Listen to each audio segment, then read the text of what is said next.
अमित शाह का जो गुब्बारा फटा है उसमें फिर से गैस भरने की कोशिश हो रही है। मोदी जी का डंका कितना बज रहा है देश और विदेश में कि he is not able to come to the parliament. Guts नहीं है उसमें कि वो पार्लियामेंट में आके हमारे सामने खड़ा हो जाए। If we allow RAF or CRPF to attack by pellet guns, use AK-47 in Bihar, then he is culpable. And if he did not, he is competent. भाई डिसाइड कर लो, तीसरा ऑप्शन नहीं है। भी देखा आपने पहले कभी गृह मंत्री को इतना डरा हुआ? There were girls in the press conference which said, "We हमें कील लगी हुई लाठी हमारे body parts पर लगी है." The question is, why were such dangerous weapons being used against students and protesters in the first place in Delhi?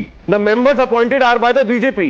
Why still the paper leaks are happening? Until today, the Home Minister is absent. अब संसद में आकर toilet या canteen में चले जाएं तो उसको संसद में आना नहीं कहते। Congress party has been clear when students are protesting for their future, their voice has to be heard irrespective of which government in which state. Rahul Gandhi ji has also said India education system has completely collapsed. BJP is not able to answer. 152 paper leaks has been done. Now what has happened in Jharkhand? 3 examinations have been cancelled, 3 JPSC members have resigned, 20 people have been arrested, including the former JPSC chairman. Jharkhand के छात्रों के लिए मेरा message clear है। We condemn any violence against peacefully protesting students. A student demanding accountability is not an enemy at the border.